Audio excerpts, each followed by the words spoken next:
The United States launched a targeted operation against that compound. They did a lot of shooting, and they did a lot of blasting, even not going through the front door. You know, you think you go through the door. If you're a normal person, you say, knock, knock, may I come in? After a firefight, they killed Osama bin Laden and took custody of his body. He died like a dog. But his death does not mark the end of our effort. A beautiful dog, a talented dog. We give thanks for the men who carried out this operation. And I don't get any credit for this, but that's okay. I never do. But here we are. May God bless you, and may God bless the United States of America. And I'm writing a book. I think I wrote 12 books. All did very well.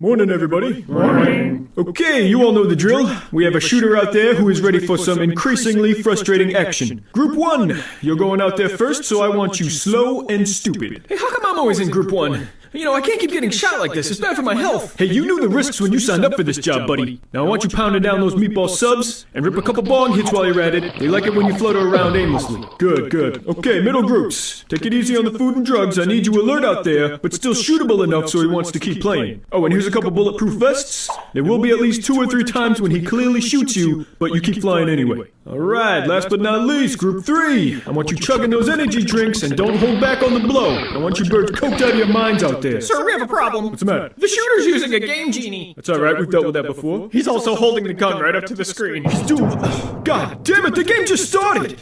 The instruction booklet doesn't prepare you for days like this. Alright, everybody listen up! We got a Class 4 cheater on our hands here, so we need to resort to drastic measures. Initiate sequence RD-601.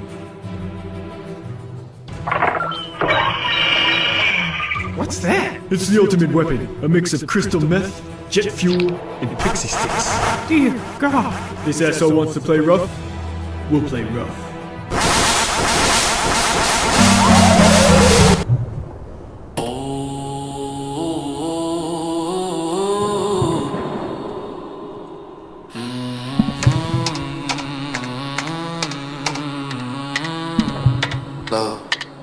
Welcome to the cave. Tickets, one share, one rage. You are now locked in with security. James, you watch doors, floors, every fake page. One eye on the cams, one eye on the games. Host with a badge and a brain, smirk under that name. But deep in the dark of his skull, someone else shakes the bars. Huh? Joker, a protector of the cage, guardian of the scars. Red tape on the door frame, green line on the floor. Step past that paint stripe wrong, you hear what you do that for. Security, James in a press shirt, clipboard, coffee, can't work. But the markets move like a mob, so we boss that wall till his feet hurt. 2 shadows at his shoulder, crew card out of chaos. Chaotic wind with a chart spread, metal figures like seance. Silver in a notebook, steel in a stead. Nerd crown, queen of the milk, she'll melt you right there. Crazy, angry, mad in the back, arms crossed, eyes laugh. Always got one hard fact, always got one hard ass. James, you sure about that?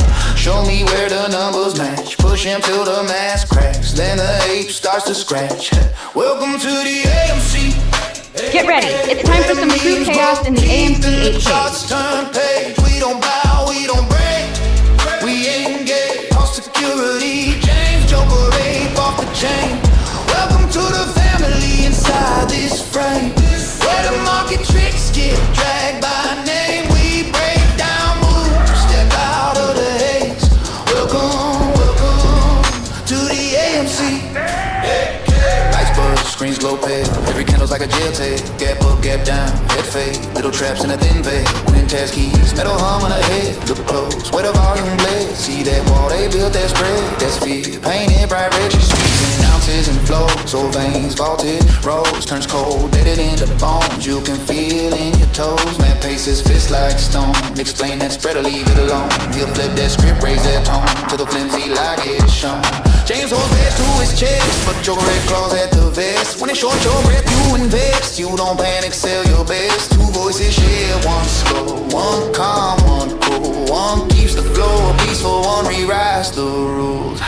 We see the games they stay, numbers lives in a crooked cave, but facts are teeth in this play, and we bite on every fake. Welcome to the AMC, where the memes grow teeth and the charts turn page. We don't bow, we don't break, we engage. All security, James Joker, ape off the chain. Welcome to the family inside this frame, where the market tricks get dragged by name. We break down rules, step out of the haze. Welcome to the AMC. This ain't a circus, this is study hall, ill in the dark. Every joke got a purpose, every laugh got a chart.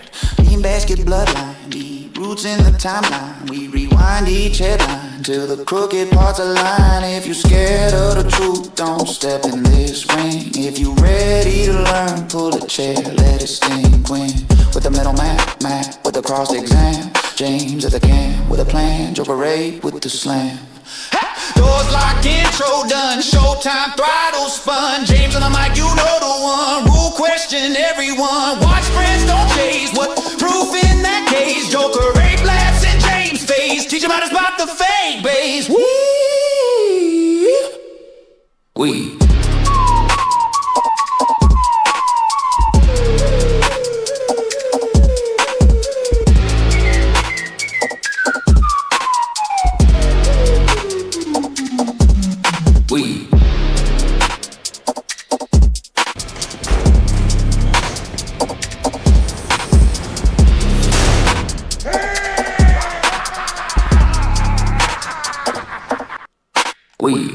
The United States has conducted... Welcome to the new setup and everything works. Wow, am I happy. Yeah, this took fucking forever to actually finally finalize, but hey, we got here. Eventually. Wouldn't you agree, Matt? Holy shit. Yep, we're here for sure. We're here, and it works, and everybody sounds great, and everybody looks great, and now we have a chat that everybody can write in and see right on screen, which is fantastic. Only thing, X does not allow us to reply back to chats as of yet. As soon as we get that feature, we'll be utilizing it. So, but as of right now, if you do want to chat with us, you can actually chat with us live. So on YouTube, Twitch, Facebook, all that stuff. Just Facebook, we can't respond to. Same thing with X, but we can put your stuff on screen. You'll be able to see it. It'll be wonderful. Fantastic. So hope you like the new digs, how everything looks. And yeah, this took fucking forever. And this is what I've been doing for the last 4 days now. So is coming up with this. So I know we have a lot of news. I know we have a lot of intrigue. There's a lot of things that have been happening, especially from a social media standpoint of narratives flipping and people saying different things and being crazy and trying to sell themselves as opposed to actually letting the stock do that for themselves. Would you agree, Matt? Yeah, it's insane the amount of controls that they have in place to manipulate this crap. I mean, it's kind of ridiculous as of this point. It's a shit show, but it's a shit show that's leaving them stuck on their head. Oh, yeah. They have to come up with an answer. That's for damn sure, because with everything that's going around, like war, with, all the surprises with banking, the commercial real estate sector, which has a $750 billion. Squirrels. Yeah. Look over here, look over there, look over here, look over there. Everything points to the same thing. It sure does. It sure does. And I still think that same thing, regardless of what anybody says, is still the negative carry trade, because that was the core source of the liquidity that drove the engine. Correct. That is the 100% still the same thing. And with between that and now the Treasury, because they can't go there anymore. There's no carry play. There's no money. And they keep on talking about the injection into the market of like what, $4 billion. What is that honestly going to do? I mean, honestly, it's not going to do shit. No, I mean, you know they're running into trouble when all these lawsuits are coming out between the big players, and you got NASDAQ saying, well, we'll turn over the numbers, DTT's saying, you know, they're trying to fight that coming out, and then it's just insane. You got JP Morgan cutting Citadel off. Well, they had to. Well, yeah, because they know they're fucked. Oh yeah, for sure. Not even a question. They're trying to cut ties with any bad apple that they possibly have, and they can't leave that line open. You got Jane Street in trouble otherwise. Yeah, on their own, not counting their partnerships with Citadel and DTC and NASDAQ and everything going on with the NMTLP lawsuits. I mean, that's just another boo-boo. Got the Beyond lawsuits. That's just another boo-boo. An oopsie. And with all this going on, you got Citadel still with their lawsuit against the SEC. Yeah, I mean, it's please. Like they're trying to bite the hand that fed them. Just please don't. Just please, even though we have to show this to you, but I don't want to show it to you. Can I be a defendant instead? I mean, they're asking for it. I mean, if I'm a judge right off the bat with that counter argument that they try to make, I'd be like, you bring in your shit now, right now. I want it now. Yeah, I guess he's got to pretend like he's Wayne. I mean, I guess. I mean, but still, like, I mean, that's crazy to even think that, you know, okay, well, we're just going to wait a little bit, you know, we'll wait for some of this to come. They're trying through. To drag it out because the statute of limitations comes up. Yeah. Well, they have to try. I mean, they could try.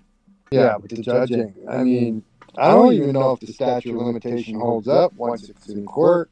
No, because there's still a time frame. Once it's already a court case, you get extended as an already action taken, and then it holds up. The action continues through the statute. Yeah, but maybe with the statute of limitations, they can drag it out. They can lessen discovery charges outside of the scope of the case itself. It still doesn't make sense to me that they would even, I mean, that the judge isn't sitting there and saying, now, deadline now, or yesterday. Yeah, I don't know. Just based upon them acting upon it, and then to top it all off, why isn't, you know, NASDAQ going ahead and hiring an attorney from the same law firm as accusers? Yeah. I mean, that's a total. that just screams, I'm guilty as well. Screams it. And that doesn't make sense to me either. That should just say all you need to know. It's against court legal protocol. It's a conflict of lawyer interest. Of course. Because now they can talk about the actual case. I mean, it's the same thing that they've been allowed to do forever. When you really think about it. I mean, just think about everything that they have been doing that's a conflict of interest. These are the smartest guys in the room. Did you know that? I didn't know. No, not at all. I mean, I know I worked for a couple of them, but like, no. Not at all. When it comes to being smart, or are we talking bookworm smart? Or are we talking like street smart here? Because they don't got street smart. They don't got either. No, they just got, hey, my dad had a shit ton of money, and so he really helped me out. Or perfect thing was Get Hard with Will Ferrell. They were as good at fucking investing as they said they were. They wouldn't need to fucking use so much crime to make money. No, agreed.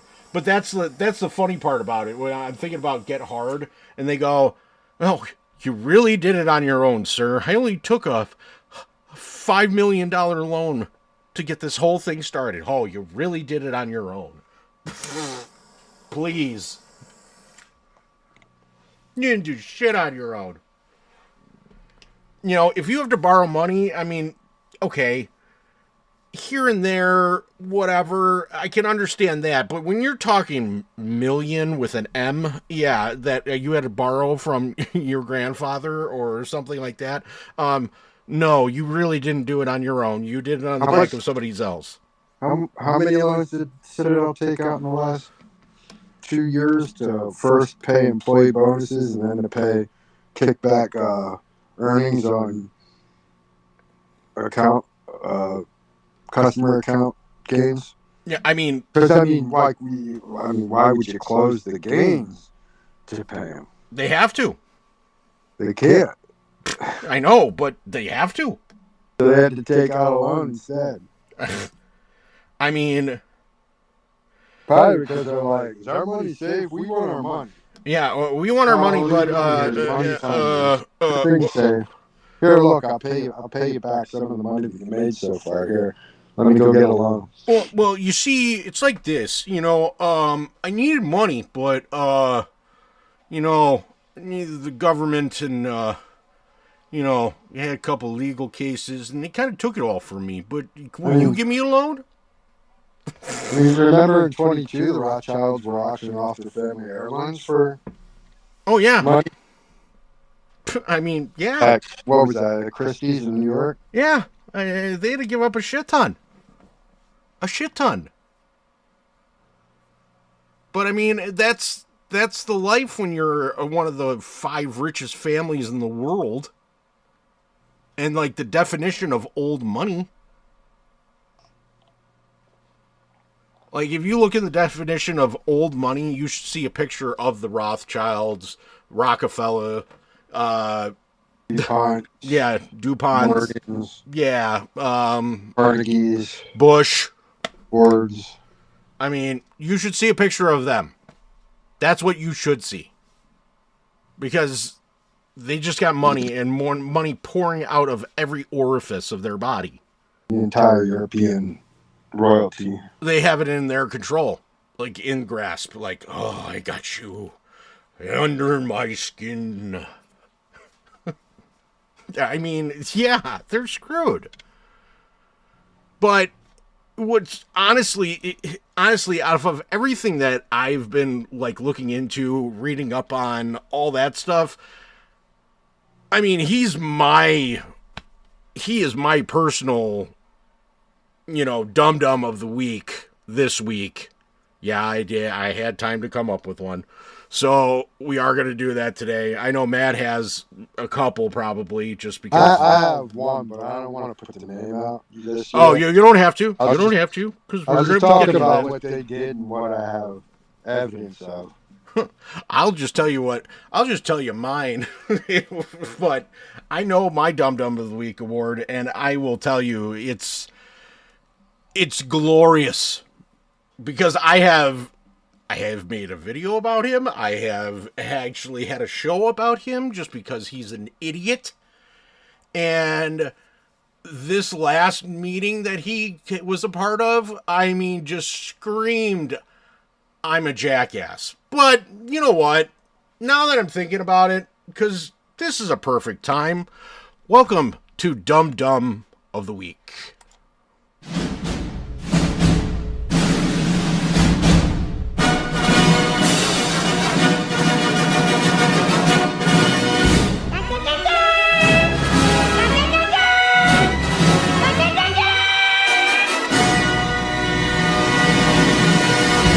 All right, first academic alert. Wiggum, Ralph. I won! No, Ralph. This means you're failing English. Me fail English? That's impossible. Hey, knock it off! There's a kid back there! I'm in danger. Explain it to you again. I give you $5 and you buy Daddy a present. Okie doke. Hey, give me that. Oh. Whoa, this is a 50. This kid's finally paying off. All right, Ralphie, let's see what you can do with 100. Yeah. Come on, Ralphie. Big money, Ralphie.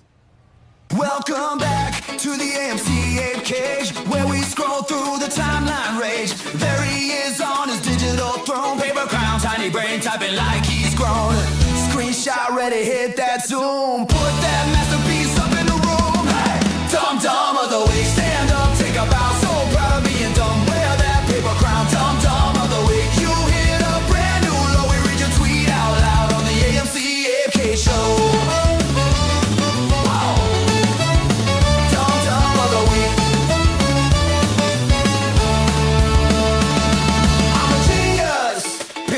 Top 12 misspellings never gonna stop. Chest so puffed on a losing trade, bragging about a move you never even made.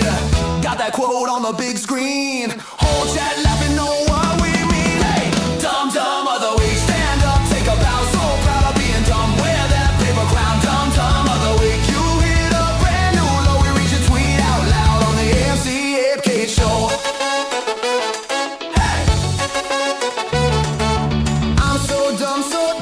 Victory song. You keep yelling that you're right while we all sing along. Ooh yeah, I'm so dumb, king of clown town cloud. Paper crown on your head while we call you out. Dum-dum of the week, stand up, take a bow, so proud of being dumb. Wear that paper crown, dum-dum of the week. You hit a brand new low, we reach a tweet out loud on the AMC Ape Cage show.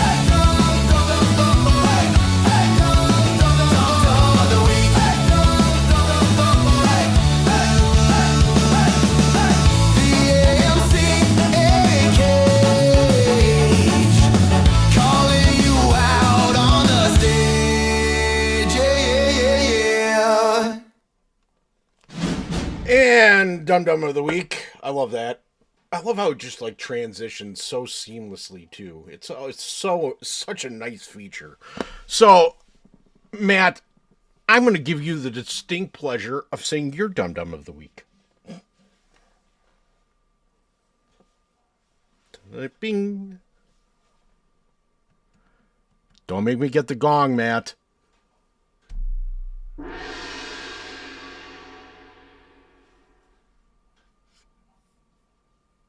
Matt.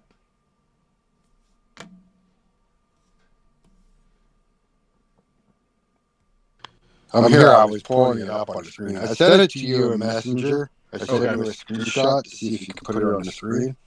Yeah, it's kind of hard for me to do that still. All right. It's not a big... I can just explain it. So, this person named... That's not it. Yeah, because I can't, for some reason, because I got locked out of my account. I sent a picture anyway. What the hell? Would I lose it? I hope not.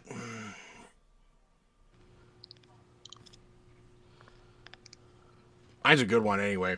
So.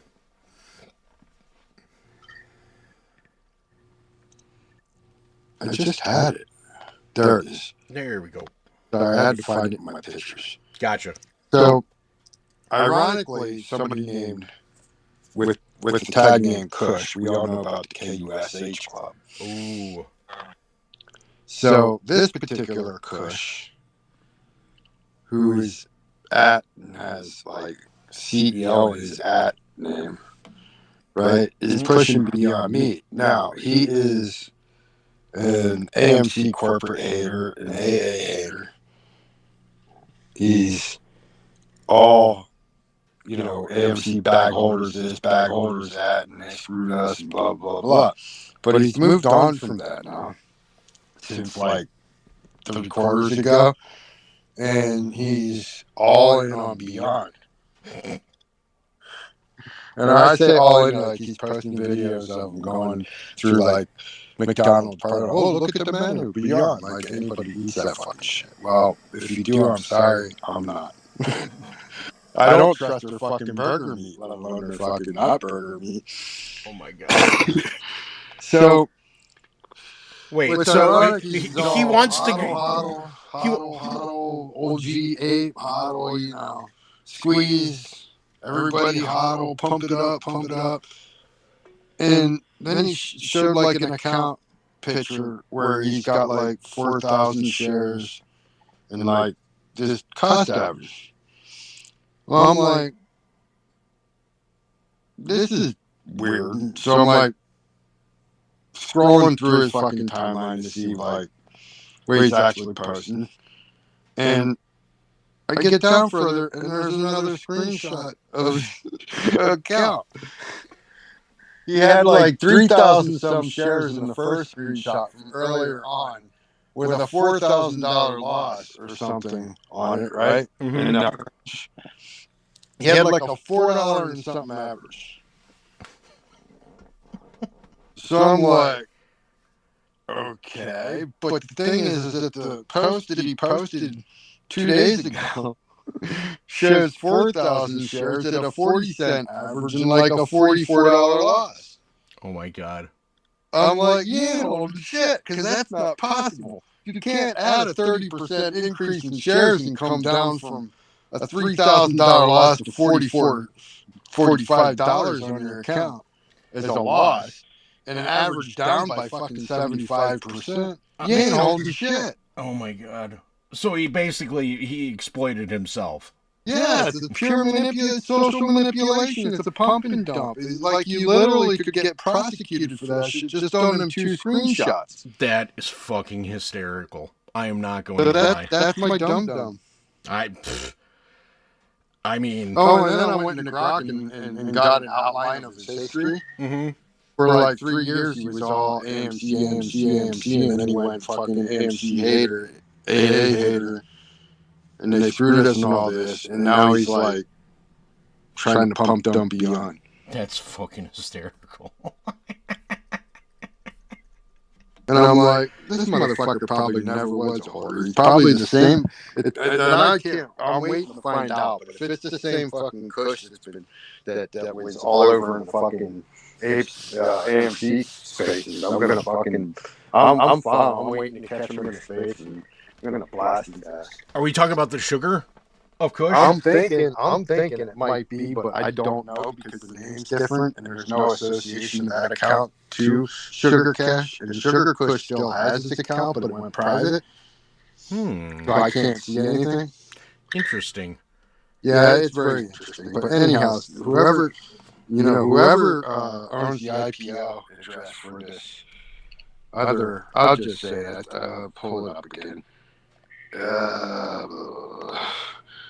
I have so many double screenshots in here that look the same that it's hard for me to find one when I'm looking for it. No, I bet you it's next to impossible.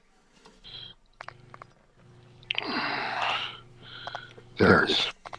So anyhow, it's Kush Ape, but it's 2 E's on the end of Ape. KUS space APEE. And it's at I have to go to the other picture. I'm waiting for you to say at sugarrush.com. No, this is the best part. At APE underscore CEO 73810. Wow. Anyhow, wow. I'm kind of like I have to put him into the dum-dum of the week. Hey. And I'm going to go public with it, but I don't want to go too public with it because I want to trap him. What? I want to find a space beyond space or something he's in, and then get it like I'm interested in beyond. Yeah. Right. And you mean the non-meat meat? Yeah. Yeah. And then get him that is all, oh yeah, this thing is going to run as shortage, blah, blah, blah, blah, blah, and go into it and be like, I don't think there's much of a hodl crowd now. Oh yeah, you know what I mean? Get him really going and then fucking expose the shit out of him on live call, on his own live call. I mean, for the non-meat. Yeah. Well, I mean, it goes to reason. If you're not who you say you are, neither is the beyond meat. So. I mean, I just like that it's the non-meat. Like, meat. So That's hilarious. I'm not gonna lie, that's pretty Kush funny. AP is my dumb of the week. That works for me.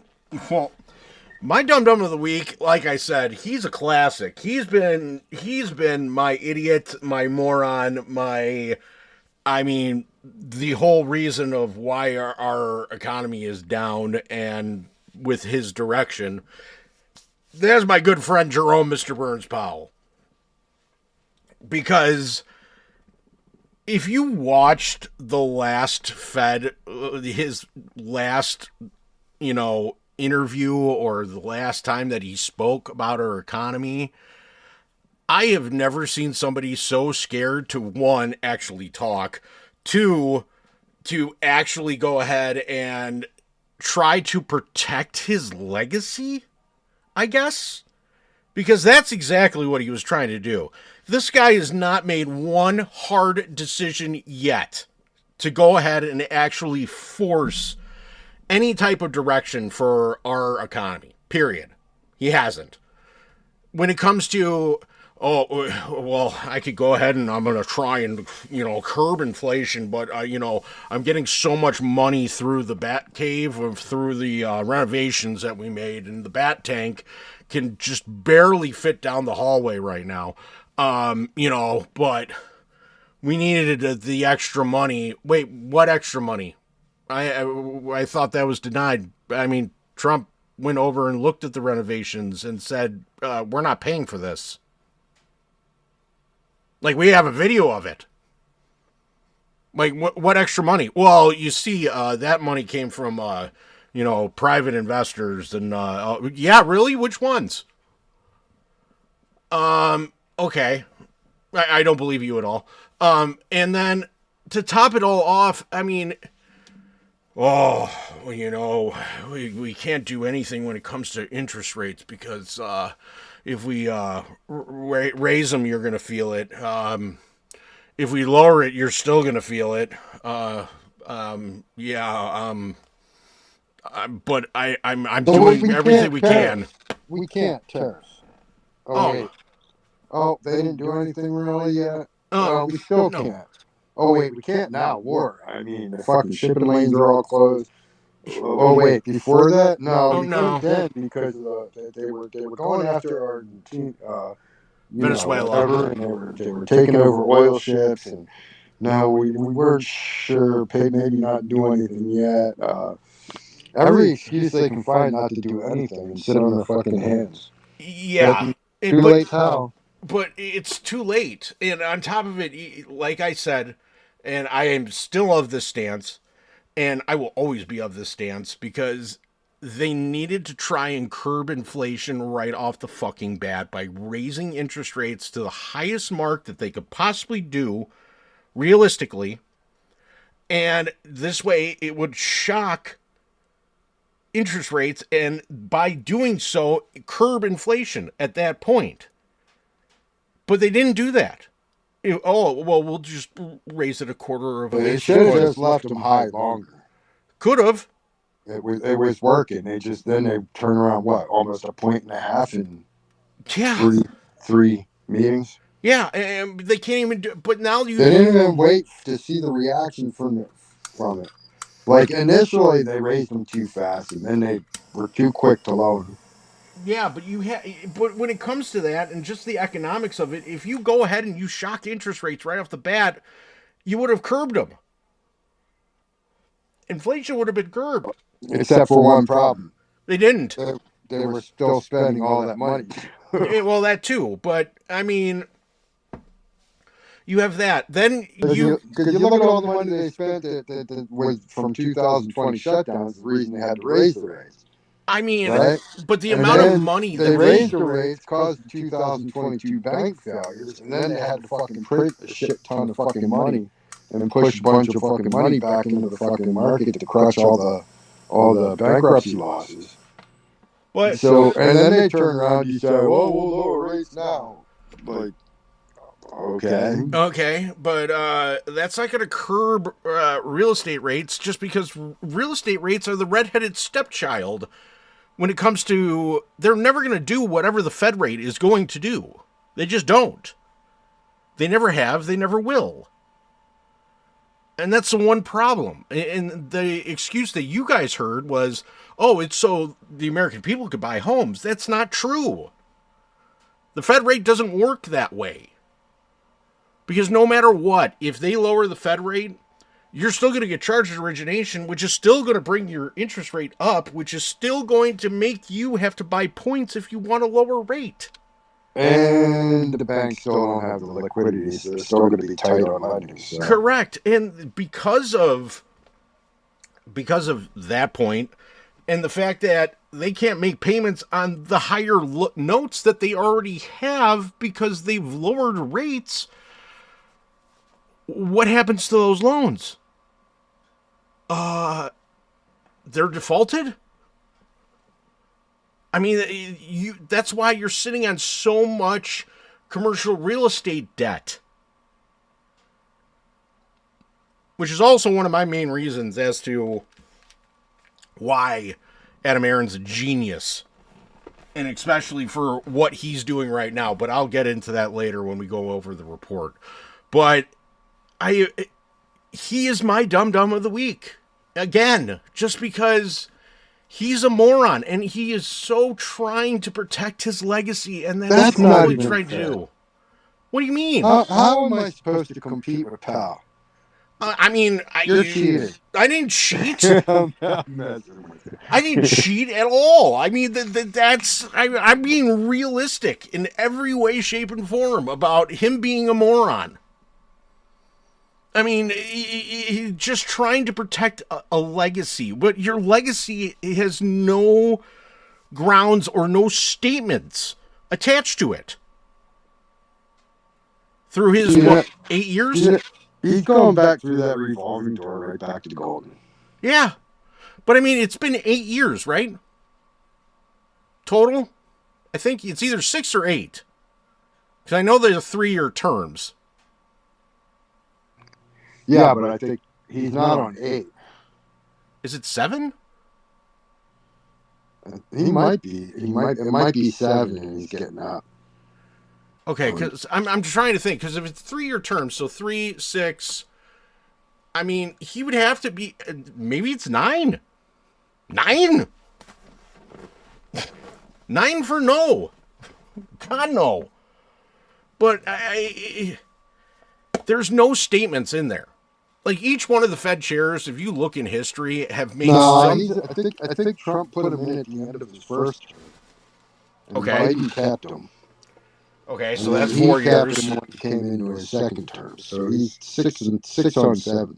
6 on 7? Okay, that makes sense. But, like, I mean, he's right there. But still, there's no statement. There's no nothing. Like, he hasn't made any improvements or done anything to basically change the economy. He's actually put it in a worse shape than it's been. I mean, and especially when you think about it, from the time that you had those interest rates, especially for the, year and a half, year and 3/4, that you had a 0% Fed rate, there's nothing. I get all that. Mm-hmm. On the other hand, I don't think there's anything you could have done anyway. Not with the spending that they were doing, and with the SEC and the fucking markets doing the fucking bullshit that they were doing, and the banks with the exposure they had. No, but they were still paid off. I mean, he had to have been paid. The governors, the bank governors or whatever board, they're his boss. They can call him the chair, but they're the boss. I mean, he's stuck in purgatory when you realistically think about it. I mean, there's nothing that's saying that, hey, he's, he did a stand-up job, and he didn't. I'm sorry. I'm just going to say it. He didn't. No, he still looked him all in the face and said, fuck you, no. His job's not to work on their behalf, no matter what they say. Correct. But if you want to kowtow to them, then I guess you kowtow to them. Yeah, I mean, I get that. I mean, but it's so aggravating because this all could have been corrected. That's the problem, is that all this could have been corrected. But even the Fed chairs prior to him were, I mean, they all pointed into a direction that basically was the sinking ship, which is where we are at now. And he's just been the goat that has maneuvered the ship where he could have gone around and basically have done something different than predecessors. He can't even spin a good narrative. No, he can't. This is spinning the wheels and him looking at you like, huh? And then you have the 5 people from, I think it's Inside Out, that are the personality traits like anger and disgust and sadness and happy. And they're all just like, blah, blah, blah, blah, blah. They don't even know what to say. He's stuck in a rock and a hard place. I mean, we knew that when Tinkerbell come out and said the exact opposite of what he was going to say in his speech a half an hour later. My favorite was when she came out and said, "Oh yeah, we can handle 50 trillion." Really? We're at 40. We can't even handle that. And then they just talk about, "Oh yeah, we're just going to convert the debt into stable coins." Watch. If they try to do that, watch missiles start flying over. I guarantee you from across the pond, they're going to start flying. Guaranteed. If you wanted a start the World War and basically have, because Putin's already came out and said, listen, I know what they're trying to do. They're trying to do this. And he has said it live. About putting that shit in stable coins. Do not have a doubt in my mind that if that happens... Did you hear about Sam Bankman-Fried? Oh, the fraud? No. You can tell me. Oh, he put out a statement, a tweet or whatever, something on social media somehow, that Trump's doing, finally a president that's doing what every other president should have done, going in and creating a regime change in Iran. I'm like... Whose ass are you kissing for a pardon? How dry are they? I mean, come on. Come on. I mean, if they... Shit. If they let Wang out on a pardon, I'm not going to be shocked when that guy gets out. Especially with his experience in crypto. Guaranteed. Oh, yeah. You want to hide that stuff here? Real easy. Let's just do this. And don't worry. The little guys in the computer, they're just working in your computer now. For you.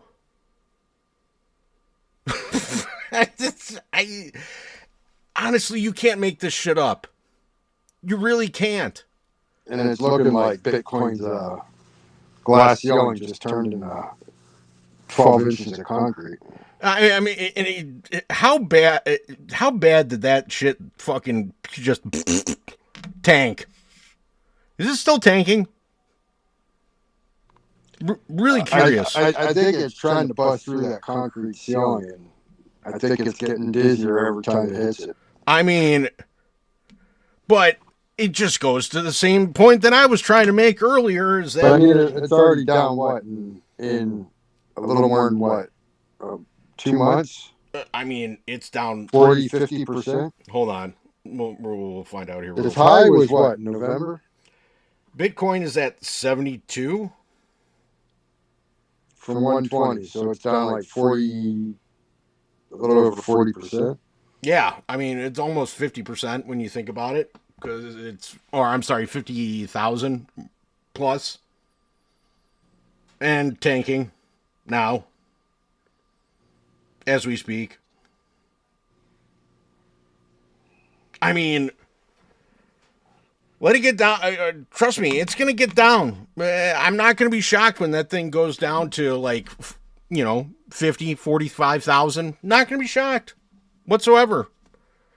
Because people are going to start selling it. And the reason why they're going to start selling it is because the government... It's redefining the term frazzle drip. Yeah, it really is. Especially when it comes to, like, what Bitcoin is actually made of. Like, that was the part that I was shocked about. And like when I went over that, like on that space call, like in explaining it to you guys, like what was going on during that, like that was just wow. I mean, that was a wow moment. It really was. And I didn't understand how that could possibly, why anybody would actually make it. Like, why would people want to invest in the epitome of crime? Because that's blatantly what it was. But I honestly think, like when they were saying that banks were investing in Bitcoin and blah blah blah. Mm-hmm. I honestly think that what they were doing was they were tying all their bad commercial real estate to it because it was already a zero write-off. That would have made sense. That would have actually made sense because then they wouldn't have to worry about the actual debt. Or the loss. No. And it's already wrote off to zero on your books anyhow. Well, and the thing is that how are they going to pay for it? That's the $1 million question. Because that's the elephant in the room that nobody wants to talk about. Is that commercial real estate? Because I guarantee you that shit's matured already. Not even a question. And how are they going to take care of these losses, especially of these like big ass, like the Sheraton Hotel in San Francisco or the PIMCO building where they lost, I don't know, 200+ million? How are they going to, who's going to pay for that? Didn't Kenny just sell another house for like 35% of what he paid for it, like 3-4? I mean, one of his houses? I mean, besides their bond auctions that they've been running for the past 2 weeks, 3 weeks, consistently in the bond auctions, have to. I wonder why. I don't even know what the fuck they're selling. Crap. Crap upon more crap. I mean, they're trying to sell bond auction or bonds to raise cash while they're shorting bonds. Crap. There's the whole thing now that they're going after the Tether Lunar DPEG. They're tying that to Jane Street in India now. They have to. They have to. Which, if you remember, that was tethered to the bond market and crashed up the Saudi bonds that the Saudi bought from Europe's bankruptcy situation and crushed their bond market. Meanwhile, everybody thought it was Kenny that sold it short to them, but nope. Now they're pinning it on Jane Street. So I don't know if Kenny shorted it and took the money and then I guarantee you he did. Sold the shorts to Jane Street, and then Jane Street's now stuck holding the bag and evidence of the nuclear hot potato that just got passed around the musical chairs, and they lost. They get to hold it. But here's the interesting thing about that too, is that the whole reason this came out is because 2 employees that left Jane Street went to Millennium. Mm-hmm. And they were using the same trading strategy that they learned at Jane Street. So Jane Street was suing for or put out a cease and desist on its 2 former employees for trade secret rights and use. Oh, wow. And then that led to the discovery. Wow. Which implicates the whole Jane Street manipulation, because in the discovery hearing on that is where the trading mechanics come out, and then along with the India where they got basically paid billions in fucking fines for oh my god for manipulative algorithmic high frequency short trading and shit, right? But it's all tied together. And the thing is, all these geniuses think they're so smart that they think it's some kind of fucking, this unbelievable loophole that we couldn't believe it was actually working and that we're making all this money on it and shit. And they think that it's proprietary. Let me tell you something. If they came up with it, every fucking big institution in Wall Street is already doing the same thing. Guarantee you, 100%. This is There what they're is no getting such instead. thing as fucking secret. If you had two employees, especially that left, went to fucking Millennium and were doing it there, I guarantee you it was more than Millennium. It was JP Morgan, it was Morgan, it was Kenny, all of them were fucking doing it. None of them are that fucking genius. There's no such thing. There's no such thing as Like I said, a it's new always idea. the same fucking financial products. Everybody puts new wrapping paper with a bow on it, calls it their own, and calls it proprietary secret, so that nobody can look into the fucking books to see what they're all doing. It's the same musical instrument. It's this. They don't come up with anything new. I mean, none of them do. I mean, even when you're training, like right down to it, it's no different than the 2008 fucking derivatives exposure that crashed the entire market. Now it's just not only real estate or insurance; it's everything in insurance. So one of the greatest tricks that they will try and play on you, and especially if you're thinking or contemplating about ever working with one of these investment companies, I'm going to use Goldman Sachs for an example. One of the things that they're going to teach you, especially when you're training to be a broker, they always talk about the witch close. The witch close is the greatest example of what they're going to try and do to the consumer. What it is basically, I'm going to give you option A, I'm going to give you option B. You can have this stock, you can have this stock. Which one would you rather choose? There's a point to this, and that is because it doesn't give a no answer.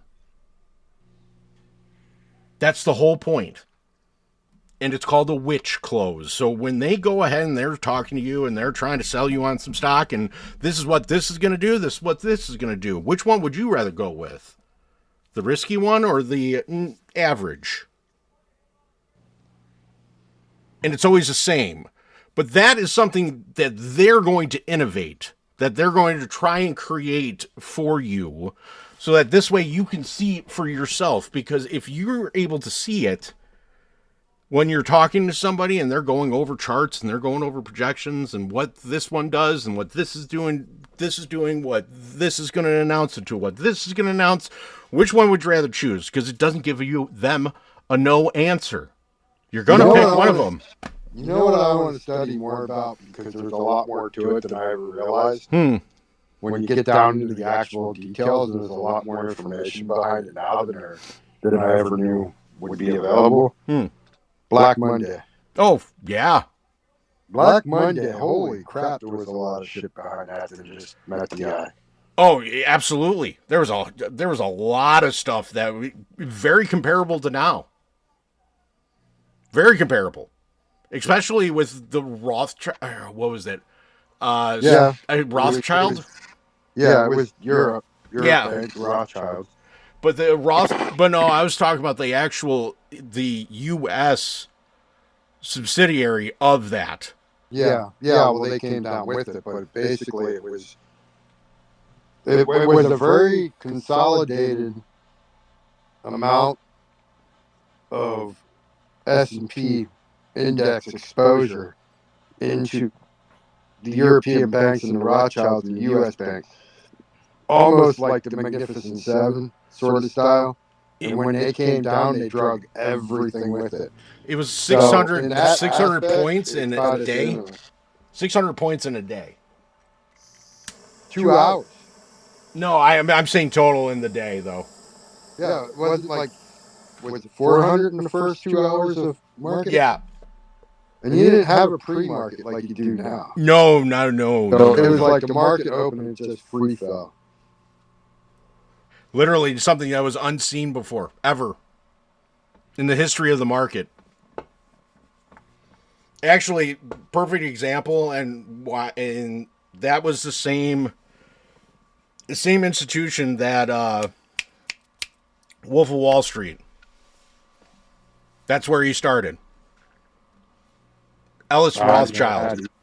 Like I said, the more I learn about that, the more I got it. I want to dive really heavy into that and see what all the nuances were, because just read about Ellis Rothschild, because that's where it was Ellis. Alice Rothschild, but like the interesting thing about that is that they were the concept and creator of another great idea. They were paper and a bow. Yeah, but it's another great idea because you're getting rich on paper, and I'm getting cash on cold commission. And that's where this whole game actually started, besides Louis Ranieri on the mortgage market. That didn't really hit Wall Street as hard, for the most part. Not like the actual real estate portion of it, but yeah. No, it's funny because then, like, everybody knows and talks about Enron and how they were futures licensed and stuff, but Enron didn't crash the market. No, not even close. That was regional. It just took out a lot of a huge population of people and employees' money and a lot of investors, like private investment money in the energy company itself. Mm-hmm. And when you're talking about an entity that takes care of electricity for, the whole most of the Southern California into Arizona and Nevada. Yeah, the whole grid. They just took out everything. I mean, regionally wise, yeah. I mean, but that's the game, though. Honestly, when you think about the concept of the actual game that you're playing, it's to take money out of your client's hands and put it in your pocket. That's the concept of the entire game. And it's so simple. But that's what they do. That's the whole point of this. And that's what they don't want you to know that. But I just told you.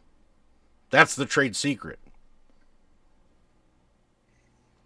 And the crazy thing is how much money Bush made off the fucking Enron deal, because he's the one that basically pushed the government in giving him a futures license on his own. Oh, had to. It's honestly, basically he was front running revenue. Of course he was, and he was pumping the revenue value based on people's energy bills and energy prices.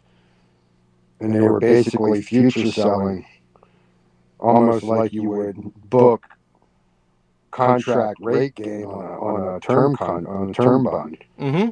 But he was doing it he was selling futures at pumped up rate evaluations for electric grid revenues for the future months of revenue that they would be getting to collect on it. It's ahead of time. It's terrible. But it actually is a perfect kind of segue into what we're going to be talking about today. Because I kind of went ahead and I was looking into a bunch of things to try and talk about, honestly. And when I was talking about this, looking at it, it really kind of got me aggravated for the most part. And it's all because of how this actually kind of goes. And it's sad that it has to be this way.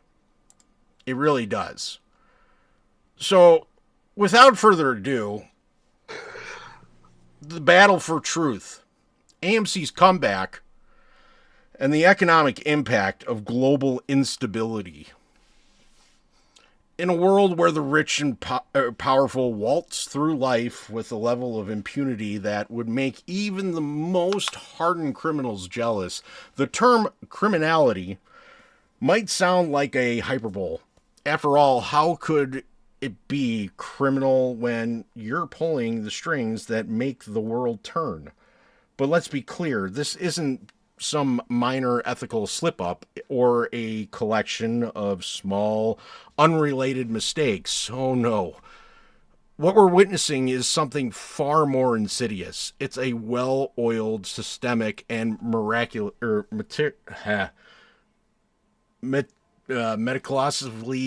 coordinated criminal enterprises operating under the guise of business as usual. And the victims, well, That's all of us, the working people, who are left to pick up the pieces after these elites have siphoned off everything they could from the global economy, all while pretending like it's just how things are. This isn't just another day in the markets. This isn't just another round of corporate greed. This is a deliberate, calculated, and planned series of events designed to extract wealth, maintain power, and stifle any chance of true accountability. The powers that be have designed a system where they are allowed to break the rules with impunity. They're the ones that manipulate the markets, write their own laws, and play the game that the rest of us can't even begin to comprehend. But here's the kicker. They're not even trying to hide it anymore. It's all right in front of our faces, laid out in the numbers, the transactions, and the policies. And yet, most of us are left in the dark, told to go about our business like nothing's wrong. Well, most people don't even know they're being robbed. Let's not sugarcoat it. This is criminality on a global scale. But the thing is, the system is designed to protect those who benefit from it. It's not just the banks and hedge funds who get to play the game. No. They've got their partners in crime sitting comfortably in the government, in the regulatory agencies, and the halls of power. These aren't just billion-dollar missteps. We're talking about this is a completely rigged system. One where the people in charge write the rules to make sure they always come up on top, no matter how many lives they ruin along the way. What's happening right now is like watching a heist unfold in slow motion. The only difference, most people don't even know what they're being robbed. They're being robbed. The most dangerous part of all of this is just the fact that it's happening. It's the fact that the system itself is set up to make sure these crimes don't even look like crimes. They've managed to manipulate the very rules of the game, making it so that when they act with utter disregard for the law, they do it so in a way that the public doesn't even realize the magnitude of the wrongdoing. And if anyone dares to speak up, well, there's always a way to discredit them or shut them down. No consequences, no accountability, no justice. It's a well-oiled machine built to churn out profits for the elite while leaving the rest of us scrambling for crumbs. Let's take a look at the numbers, shall we? Insider trading data alone should raise alarm bells. Last week, just this past week, of the 208 insider transactions tracked, 207 were sales. Only one was a buy. One. Just un. The people would have the best access to the information. The people who can see the writing on the wall are bailing out. Why? Because they know something is coming. They see the cracks in the system that the rest of us can't.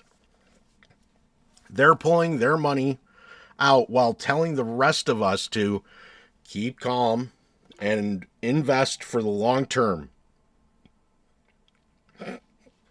You got top executives selling stock as fast as they can, and nobody's asking questions. Meanwhile, the people who are left holding onto their shares are getting crushed by the weight of the market. Manipulation happening behind the scenes. It's not just the stock market either. Liquidity is leaving the system at a record pace. The money is fleeing, and those in power know it's just a matter of time before the entire thing falls apart. But here's where it gets really frustrating. These elites know exactly how to protect themselves. They've structured their wealth so that they can escape the consequences of their own actions while the rest of us suffer. They've figured out how to hide money, play the markets, and shield themselves from any repercussions. Bailouts? Anyone? Meanwhile, we're left footing the bill with taxes, fees, inflation eating away at our livelihoods, all while these billionaires sit in their ivory towers laughing all the way to the bank. It's a rigged game of Monopoly where the elites are always allowed to break the rules and everyone else is stuck playing by them. The rest of us? Pretty much, yeah. But here's the biggest lie of them all. The system is not just failing. It's rigged. It's set up so that the rich get richer, the powerful stay powerful, and the rest of us are left to pick up the mess. What's worse is we've been trained to accept it. We've been conditioned to think that this is just the way the world works, that some people are destined to be rich and others just have to live with it. The truth, it's not just business as usual, it's business at our expense. It's all happening right in front of us, but no one's doing anything about it. The truth is buried. The data is ignored. And the powerful are allowed to keep doing what they do best. Exploit the system for their own gain. So yeah, this might seem like an extreme take. But when you break it down, when you really look at the facts, how could it be anything but criminal? This isn't just corporate greed or political corruption, it's systemic exploitation. And it's not only not being stopped, it's being actively enabled. We're watching a global heist unfold in front of our eyes. And the worst part, most people don't even realize they're the ones being robbed. The people at the top are writing the rules. The rest of us, we're just pawns in the game. And it's only getting worse. You mean to tell me that she's hiding behind her hands? Who'da thunk? Oh, the government's just watching. Sure, let's go with that. Why is the government letting this happen? Oh, let me guess. Because they're just innocent bystanders, right? They're just monitoring the situation, keeping an eye on things, hoping that the big bad elites will eventually do the right thing and stop ripping us off. If you believe that, I got some beachfront property in Kansas to sell you. Here's the cold, hard truth. The government isn't just complicit. It is active participant in this mess. Why? Because the people running the show, the elites, hold all the power. And guess what? Power follows the money. It's that simple. When a few ultra-wealthy families and financial institutions own nearly everything, their interests are now the government's interest. So when the richest people in the world need a favor, or when they want the rules rewritten to line their pockets a little deeper, guess who steps up? Your friendly, tax-funded lawmakers. They're like the puppet, dancing on the strings pulled by the banks, hedge funds, family offices, all whom have enough money to buy influence and shape the policies that govern the rest of us. And where does that money go? Well, we're going to break that down because I know what you're thinking. How could this possibly be true? Well, here's a bit of a reality check. First off, let's talk about the people who really control things, the elites. The ones who have so much money they could buy every single politician and still have enough left over to take a private rocket to the moon. These are the same folks who fund political campaigns, write the rules behind closed doors, and sit back and watch the show unfold. Banks, hedge funds, family offices, they have billions, sometimes trillions, at their disposal. And they're not sitting idly by, waiting for you to make decisions about their wealth. In fact, they're the ones making the decisions. Which brings us to our favorite game, political influence. Don't believe me? Let's look at some hard facts. Take, for example, The Citizens United decision in 2010, that little gem of ruling by the Supreme Court essentially opened the floodgates, allowing unlimited corporate money to flow into political campaigns. Now, every election cycle, we see the same pattern. Big banks, hedge funds, and corporations pour millions, even billions, into the coffers of politicians. And where does that money go? It goes to buying influence. It goes to shaping policy. And in case you missed it, the policies they're shaping are pretty much designed to protect their wealth and maintain their control. In return for their generous donation, they get lobbyists pushing their agenda, making sure that the laws are written in a way that benefits them. Meanwhile, regular folks like you and me are stuck trying to figure out how we'll pay for our next meal, let alone lobby for our interest. Don't you love the fairness of it all when you think about it? So why is the government letting this happen? Well, because they're not on our side. They're on the side of the ones who keep the money flowing. The elites have their hands all over the levers of power. They make sure that when things go wrong, whether it's market collapse, housing crisis, the government steps in and bails them out. And not just any bailout, a bailout with your money. Let's take the 2008 financial crisis, shall we? That was the moment when we all got a front row seat to see the system at work. Big banks, too big to fail, so the government decided to step in and pump billions of dollars of taxpayer money into them to prevent a collapse. And how did those banks repay us? By going back to the same reckless practices that caused the crisis in the first place, all while handing out bonuses to their executives and continuing to play the same game with your future on the line. The system isn't broken, people. It's working perfectly for the elites. They know when the risky bets pay off. They know they get to keep all the profits, but when those bets fail, you get to pick up the tab. And guess what? That's exactly what's happening when regulators who are supposed to keep the financial system in check are funded and influenced by the very banks they're supposed to regulate. Now, let's talk about the laws.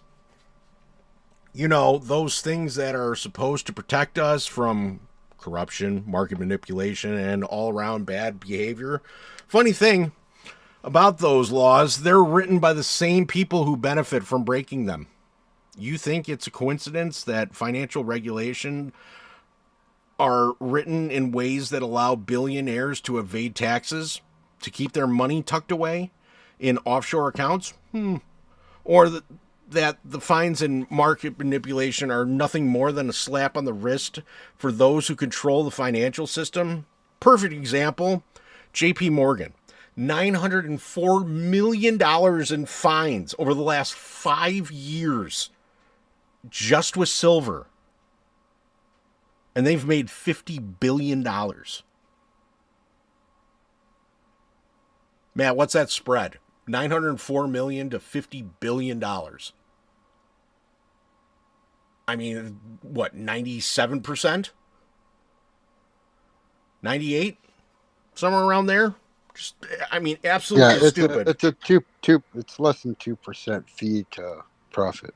I mean, that is ridiculous. Ridiculous.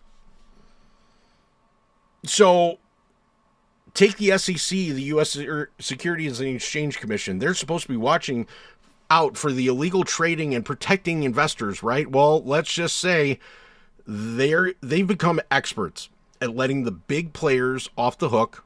The big banks get a settlement that costs them less than a bad quarter of profits, while ordinary investors who lost their savings get nothing. The SEC, much like the government, isn't really working for us. It's working for those who can't afford to buy its inactions. So why is the government letting this happen? Because it's in their interest to let it happen. The people with the most money, the ultra wealthy elites, hold all the power, the control. They control the politicians. They write the laws. They benefit from every bad decision the government makes. Meanwhile, you're stuck sitting on the sidelines watching the game unfold with no chance of ever playing. The whole system is built to protect them. And they convinced us that this is just how the world works. But the truth, the system isn't falling or failing. It's rigged. And the government is playing an active role in making sure the elites stay on top. They write the laws, and then they get to break them. They get the bailouts, and the rest of us get the bill. And you're left sitting there wondering, why are they letting this happen? Well, maybe it's because they're not letting it happen. They're making sure it happens. And they're doing it with your money. So next time someone tells you the government is just doing its best, to just remember, they're not. They're doing exactly what the rich people tell them to do. And they're doing it so well that no one even notices. That's the sad part. And when you're going over like the information portion of this, like especially with the amount of money and everything that's going on in the world with, you know, the war, energy crisis, what's going on in our banking sector here, overseas, Japan, China, all of it. It's really sad that it's just all about the elites staying up top. But it's just a guise to say, hey, look up, look right, look left, look down, look diagonal, just don't look here. When you look here, that's when we get exposed. So don't look here, look there.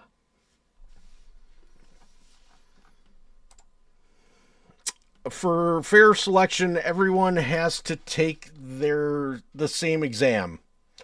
Please climb that tree.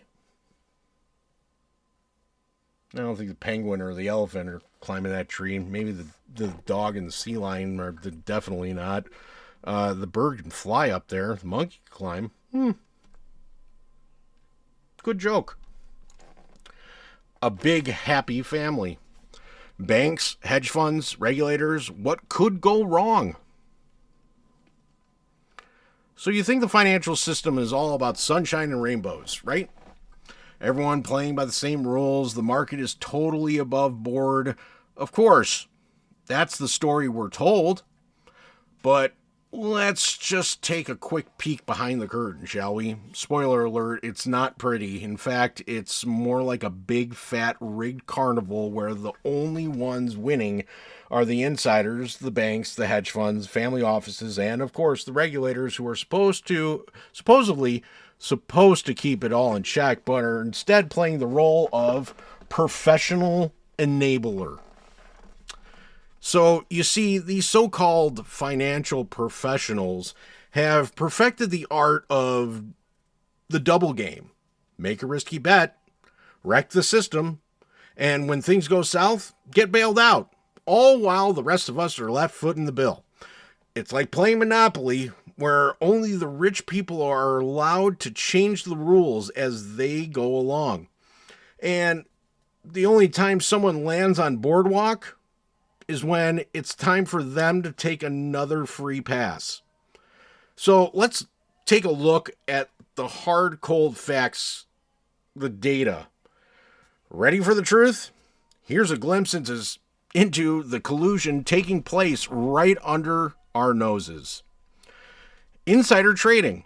Hold on to your hat, because this is where things start to get juicy. I pulled last week top insider trades, and what I found was downright astounding. A Walton family member, yes, that Walton, the one who co-founded Walmart, decided it was time to dump $1 billion in Walmart stock. What a surprise. Meanwhile, multiple RCL detectors filled 5 separate sales in a single week. Not to be outdone, the CEO of MSI was so eager to sell that he managed to do it on the back-to-back days. Is it just me, or does it seem like the people with the most access to insider information are, leaving the party early? Out of 208 trades last week, there was only one buy. One. Let that sink in for a second. A mere one buy out of 208. What does that tell us? Well, nothing to see here. Just the people who have the best knowledge of the market movements bailing out at record speed. What do you think it means, Matt? I thought you would love that part. I'm more curious, so you're talking before the war, right before the war? Oh, yeah. Right before the oil shut down, right before the inflation. This is last week. This is last week's top insider trades. From last week. It's almost like somebody told them that an attack was going to happen. Funny. The message is clear. Get out while you can, folks. The insiders know something we don't. Now, if you're wondering why these people are unloading all their shares while the rest of us are left holding the bag, let's move on to the next little gem. The liquidity flight. Liquidity. That wonderful, mystical, magical word. Yeah, I think it's this one. Nope. Magical. Hold on, let me do it again. The unsung hero of market manipulation. Here's a little secret you probably didn't know. The market movements aren't driven by those nifty technical indicators like RSI or MACD.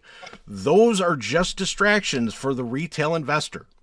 No, what the real insiders are tracking is something much simpler. Liquidity grabs, forced orders, and how they can move the market in a direction that suits them. Essentially, they're watching big flows of money to see where they can make a killing. The insiders know that if you can create enough volatility, they can trigger forced selling from the little guys, you, me, who don't have the luxury of insider knowledge. So while you're glued to your screen trying to figure out whether RSI is telling you to buy or sell, the real money is being made by people who understand one simple thing. Where's the liquidity? Watch as big players with their vast resources maneuver the market so they can move cash into safer havens. Meanwhile, we're left scrambling to figure out how to keep up. It's like playing catch up in a race that was rigged from the start. And while we're on the topic of safe havens, let's take a little trip to China. While you're busy sweating over your 401k balance, China is quietly stacking up gold like it's going out of style. The People's Bank of China has increased its gold reserves to a whopping $375 billion. Why? Oh, just this little thing called preparing for the inevitable market crash. I'm going to say that again. $375 billion. Why? Oh, just this little thing called preparing for an inevitable market crash. You see, China isn't stupid. They understand the global economic game better than anyone. They know that Western powers, led by the U.S., are sitting on a house of cards made of debt. And they're not exactly jumping up and down about it. While the U.S. and the Europe continue to drag their feet stuck in a debt-driven economies, China is busy playing the long game. They're rotating out of U.S. treasuries and into gold because they know what's coming, the devaluation of the dollar. When it happens, they'll have a shiny, valuable asset to fall back on. And guess who won't? That's right, the average Joe, holding stocks, bonds, and, well, anything that isn't gold. The elites are positioning themselves for a future where the dollar doesn't carry the same weight, and they're doing it while we're still arguing over whether or not we're in a recession.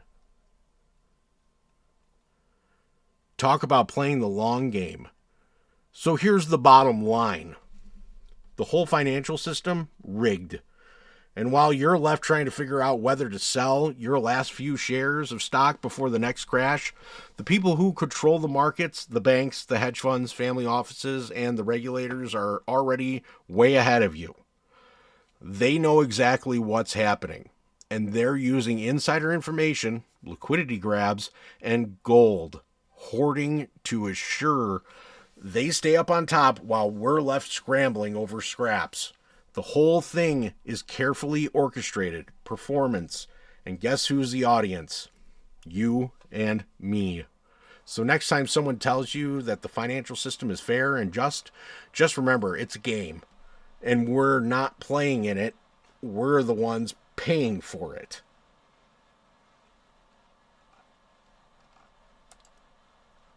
I thought this was a great picture. Lead me, follow me, or get the hell out of my way. So true. Way to go, George Patton. The masters behind the curtain. Power, money, and a whole lot of who cares. You're wondering how all these people get away with it. Well, simple. They don't just get away with it, they own the game. And by own the game, I mean they've written the rules so they make sure they're always on top. No matter how many times they mess up or wreck the system. Now, don't get me wrong, it's not like they're working in the shadows all that hard to stay out of sight. They're just so incredibly good at being above the law that it's laughable.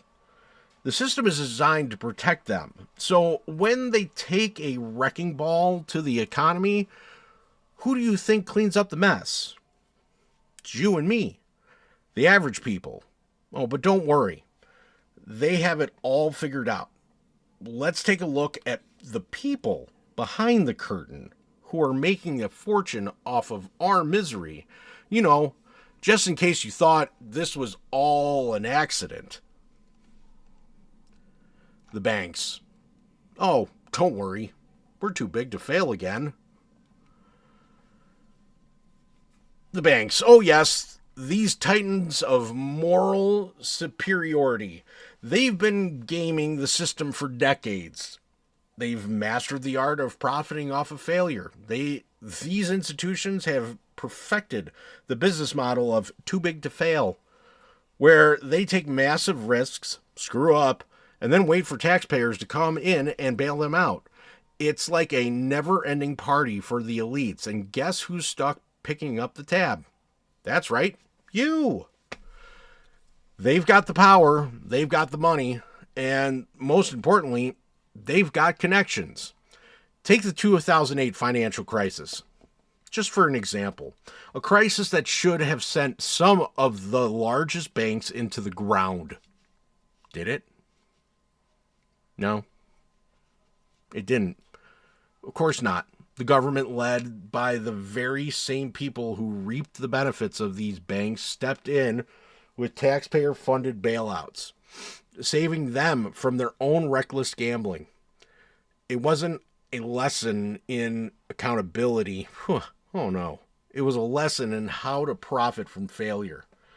Fast forward to today, and we see the same thing happening again. The commercial real estate market is sitting on a $750 billion pile of unrealized losses. But don't worry, these banks have already adjusted their positions and are quietly preparing for the next collapse. Why? Because why would they change their behavior when they know they're just going to get bailed out again? Why not gamble with other people's money? No consequences, just profits. Hedge funds. the more volatile, the more we win, and you lose. Next up, the hedge funds, those magical entities that make their fortune off volatility, the same volatility that screws over everyone else. These guys are the ultimate opportunists, profiting when the market moves up and profiting even more when it crashes. The trick is they don't care if the market is healthy or stable. They bet on chaos. When things get shaky, they win. When the economy is on a roller coaster, they get richer. And when the inevitable crash comes, who steps in and cleans up their mess? You guessed it, the taxpayer. These hedge funds have the perfect setup.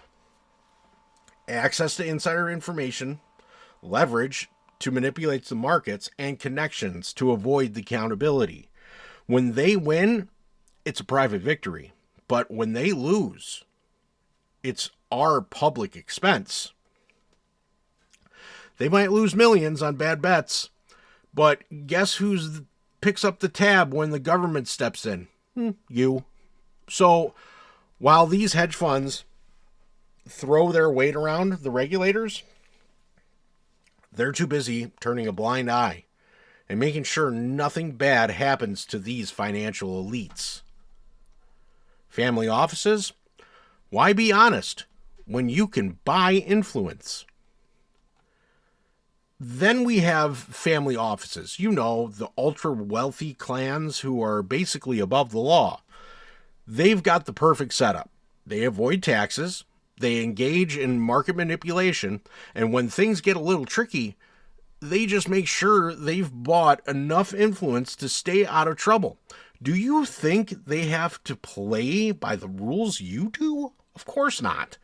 These guys can pull off huge stock dumps, make backdoor deals, and manipulate markets without breaking a sweat. Why? Because they've already figured out how to work around the system. They get to hide behind the curtain of anonymity. Yep. While raking in all the profits. And when they make a colossal mistake, like selling huge amounts of stock, they're always a soft landing for them. Meanwhile, the rest of us are holding the bag. The system is designed for them. And when they screw up, we pay. Simple as that. Regulators just doing our job of covering up. And who's supposed to be keeping all of this in check? The regulators. You know, the guys and gals who are supposed to be protecting the public, making sure the financial system is fair, and prevent any funny business. Well, all they're doing, they're not doing a bang-up job, are they? More like enablers of the system's biggest criminals. The SEC, they get a nice little habit of turning a blind eye to widespread market manipulation. The Fed, they're so cozy with Wall Street, they practically sleep in the same bed. The reality is, these regulators aren't in a place to stop the elites. They're in a place to make sure nothing stands in the way of the elites making more money. They act like watchdogs, but really they're just lapdogs of the wealthy. They enable the corporations. They let markets be manipulated. And when the big players make a mess, guess who's there to clean it up? With your money. Spoiler, it's not the regulators. And it's definitely not the banks, hedge funds, or family offices. So there you have it. The key players in the massive heist. They're not just skimming the system, they've mastered it. And while you're left scrambling to pay the bills and hope for a decent return on your investment, these guys are busy manipulating the markets for their own gain.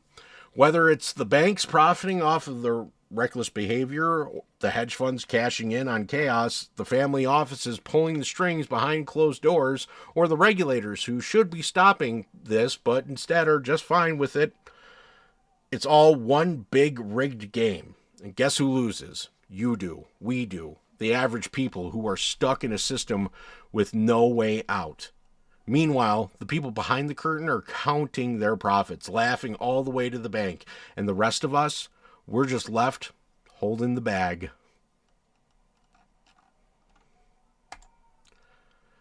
Fortune cookie. Fortune cookie. In life, big questions are answered by taking many small steps, plus a constant. The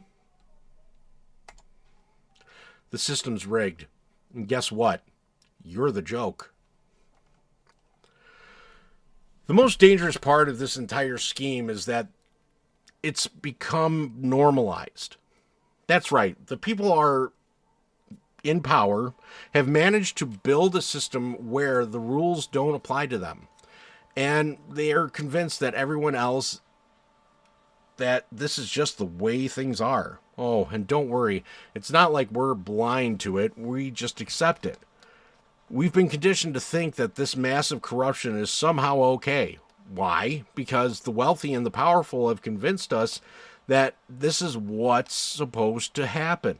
The rest of us go about our daily lives, following the rules, playing by the book, paying for our taxes, and getting stuck in an endless cycle of financial struggle, while those with the power, the money, get away with everything. This isn't some pretty corruption here and there. No. This is a systemic and intentional destruction of fairness and justice, designed to keep the rich on top and everyone else fighting for crumbs. The worst part, it's been normalized. It's not an accident. It's the intended consequence of a system designed to benefit the few at the expense of the many. Now let's talk about the consequences in all of this. When the people at the top are allowed to get away with crime after crime without ever being held accountable, it sends a clear message. If you have enough money, you can do whatever you want. You can break the law, cheat the system, and then sit back while the rest of us pay the price. The people in charge, the ones who are supposed to be regulating the system, have created a world where the untouchables, they've made it so if you have the right connections, the right wealth, the right influence, the rules simply don't apply to you. This creates a feedback loop of ever-growing inequality. The rich get richer, the powerful grow more powerful, and those who are stuck on the outside, well, they just get poorer. What does this do to the average person? It completely undermines the foundation of the system. Why bother following the rules when it's clear that the people making the rules have no intention of ever playing by them? The wealth gap is only getting wider, and the middle class, it's shrinking. As the wealth of the elites continue to grow, they're hiding their money in offshore accounts, using shell companies to hide ownership and laundering their ill-gotten gains through financial products designed for the ultra-wealthy. Meanwhile, the rest of us are left working twice as hard and for half the pay, struggling to pay our bills and still getting stuck with the consequences of their bad bets. The banks, hedge funds, and family offices stuck with the consequences of their bad bets, that are the true puppeteers behind the rigged system, don't even hide it anymore. They're so deeply embedded in the system that they don't need to. They know the regulators, the lawmakers, the people who are supposed to keep them in check are too busy looking the other way or actively collaborating with them to do anything meaningful about it.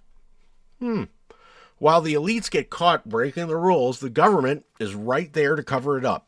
And the taxpayers, well, we're stuck with the bill. That's how the system works. The powerful ones in the world keep pushing the boundaries further and further, and no one's ever there to stop them.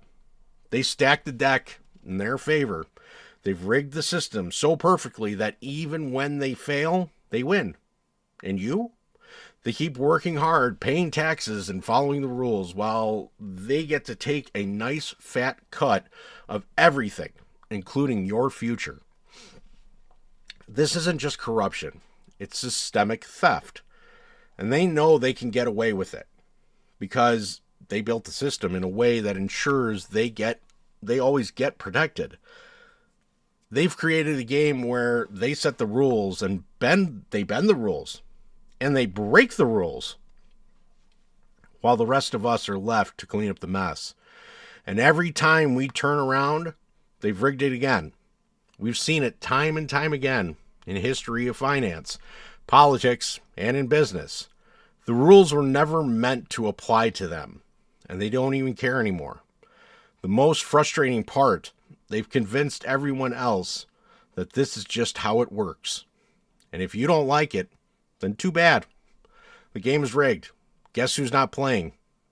The game is rigged. And guess who's not playing? You, the average person. The people who actually have to follow the rules, who are actually held accountable, while the people in power are free to do whatever they want without consequence. But this system is dangerous, and it's only going to get worse. Why? Because the more the elites break the rules without any repercussions, the more it undermines the system legitimacy, the more they get away with, the more people will begin to lose faith in a system altogether. It's a cycle that feeds itself. The rich get richer, the middle class gets smaller, and the rest of us are left with the scraps. So what's the end result of the rigged game? A world where money and power decide everything, where the rules are for you, but not for them. They know it, and they don't care because they're already way ahead, and no one's coming to stop them. The most dangerous thing about this is the normalization of all of it.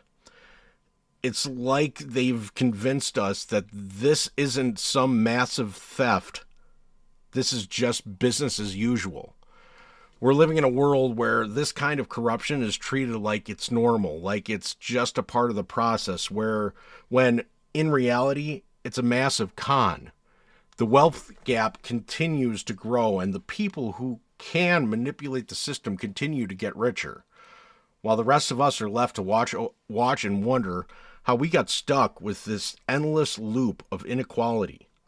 This isn't just corruption, it's a fabric of the system itself, designed to work for the rich while the rest of us are left to clean up their mess. And guess what? As long as we let them keep running the show, nothing will change. So what can we do? Well, the first step is recognizing that the game's rigged. And the only way to change the rules is to stop playing by them. Until we realize that, we just keep watching the same script play out over and over until the whole thing collapses under its own weight. And when it does, you can bet the elites will be perfectly fine, tucked away in their private vaults of gold, while the rest of us are left picking up the pieces. Which leads me into my final word, which I thought a lot about this. And what I thought about on this final word is there has been a lot that has been said about AMC.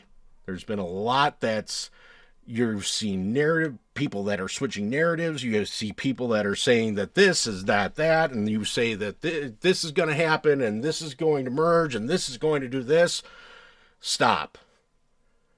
There are people in this community, and I mean hardworking people in the community, that are going to go ahead and find the data, find the stats, find the facts in this play. And those people that are trying and working hard to do it should get a lot more recommendation than the people that are just trying to sit there and give you every angle, that are supposedly, influencers and all that. Them just saying, oh, they're wrong. They're just wrong. Without telling you why.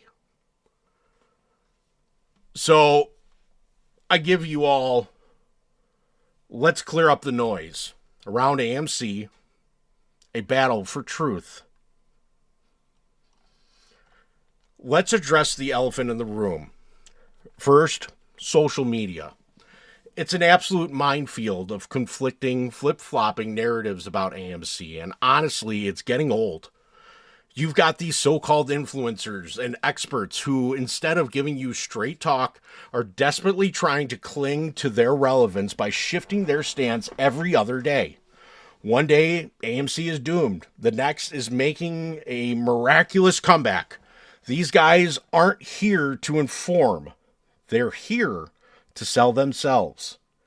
The product they're peddling is themselves. And guess what? The real work, the honest work of uncovering the truth, gets swept under the rug. The truth tellers, the ones who actually looking at the data and making an effort to understand, are all either ignored or discredited. These people get labeled as wrong or naive, all to keep you in the dark. Sound familiar? Should. It's the same old game, played by the elites who keep the masses confused while they quietly enrich themselves. This manipulation is exactly why I'm here, shedding a light on the reality of the system. Would you prefer you didn't know about? Of course, they don't want you to know. We've all heard the noise, right? It's easy to get lost in the conflicting messages. Influencers tell us that AMC is either a dead stock or a miracle story in the making. But where's the balance? Where's the honest, straightforward information? The truth is, AMC is not only surviving, but it's strategically positioning itself for a comeback. The 26-27 movie lineup promises big hits that will bring audiences back into the theaters. Popcorn lines, merchandising strategies are expanding their income beyond ticket sales. And don't even get me started on the loyal fan base AMC has cultivated over the years. These aren't just customers. They're advocates who believe in the brand and are actively supporting the company. With leadership from Adam Aron, AMC has shown itself more than just a box office player. It's a force in the entertainment industry. But let's pause for a second. Why does this matter to you, the retail trader? Why should you care when you've been hearing about how AMC is dead for months, even years?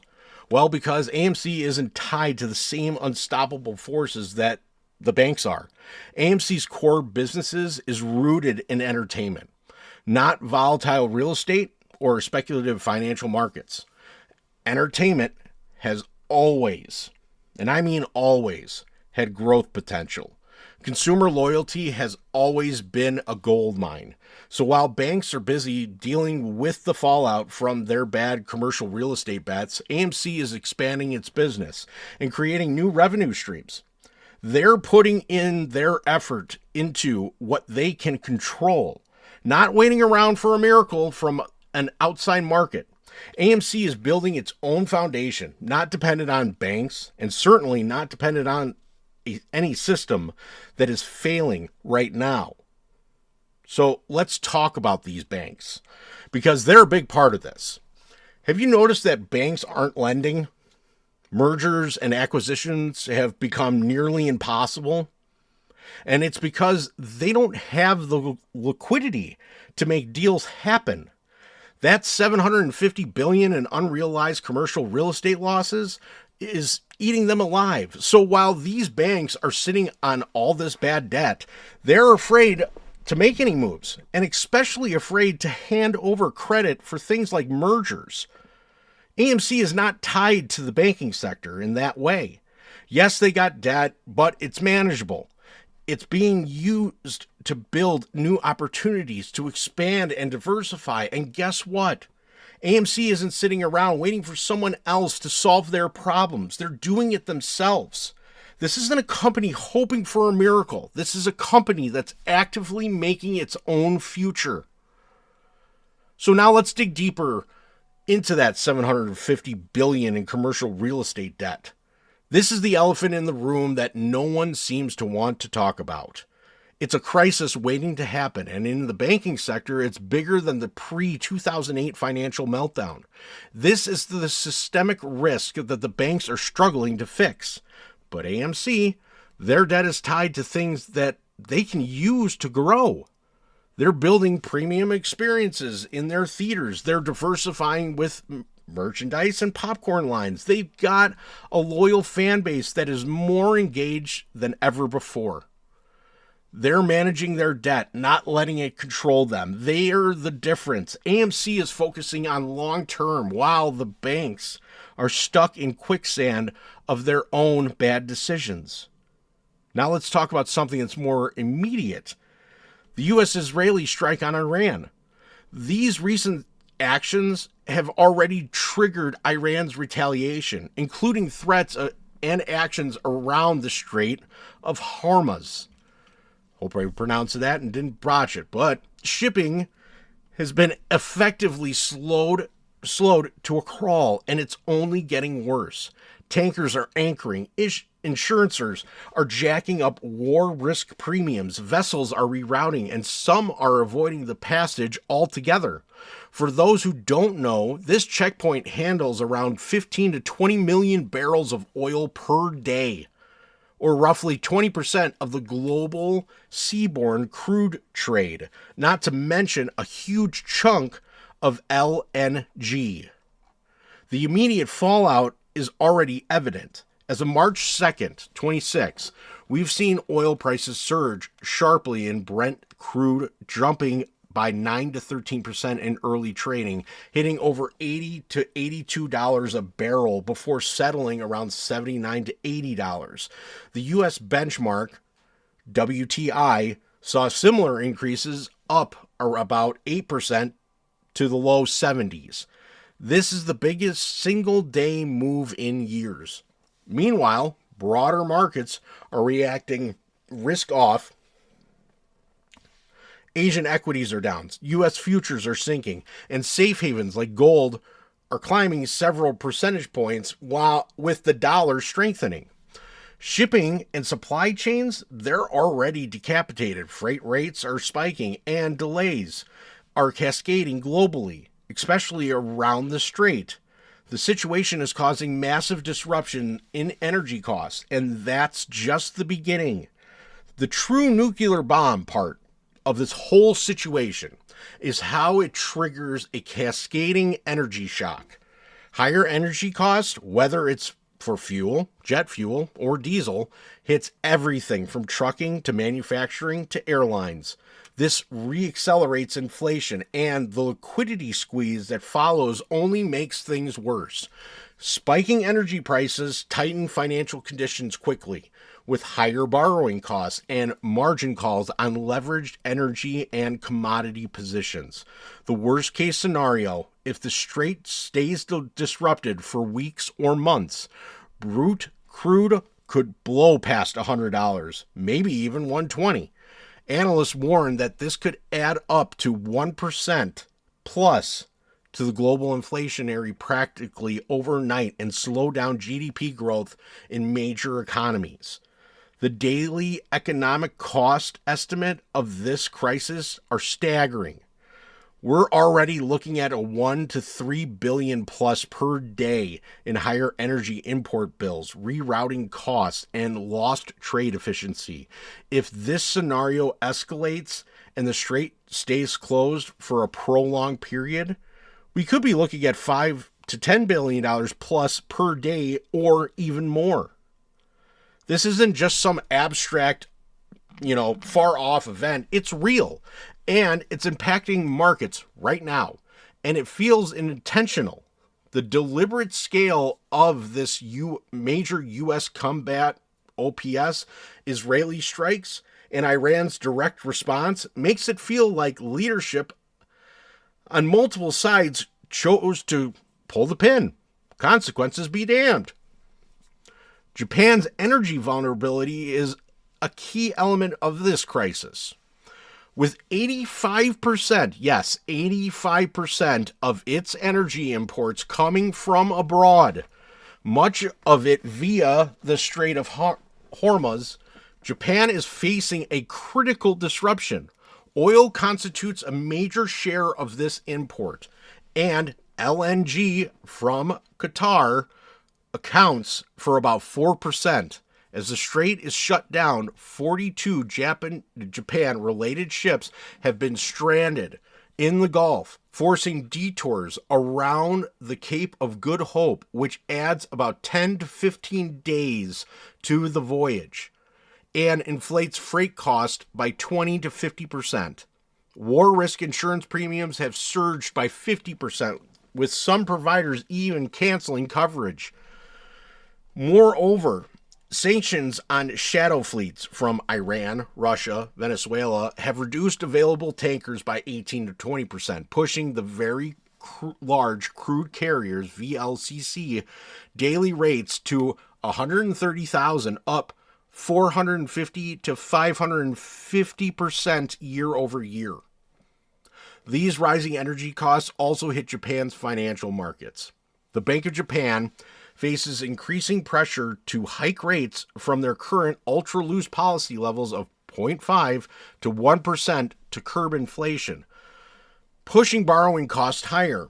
This increased costs across the economy, including corporate loans, mortgages, and government financing, and strains Japan's debt-laden balance sheet with a debt-to-GDP ratio of 260%. This geopolitical turmoil is amplifying Japan's vulnerabilities and the ripple effect we're feeling globally. The same way AMC is positioned to weather its own financial storms, countries like Japan must find their footing as these energy shocks and market dislocations play out. Which brings us back to AMC. The liquidity bomb that was already ticking from years of easy money and leverage, this crisis lit a fuse and tossed it into an oil refinery. The fallout from these geopolitical tensions only risks further exacerbating the financial instability we're all already seeing. And if de-escalation fails, well, we're in for weeks, maybe months of higher energy prices and broader economic bruising. So when you hear people talk about AMC and its so-called financial instability, understand this. AMC is not dependent on the same banking system or commodity fluctuations that the rest of the economy is tethered to. While others struggle with global disruptions and financial instability, AMC is securing its own future by focusing on what it can control, its core business. So why do I do this? Why do I fight so hard for the retail trader? Because if I could change one person's life every day, I'm doing my job the right way. I know that if I can wake one person up to the reality of how the game is rigged, I'm helping change the system. The more people I can wake up to the truth, the closer we get to taking back what's ours. And when we win, when the system finally feels the pressure it's been putting on us for all these years, remember this. It wasn't because they suddenly decided to be nice.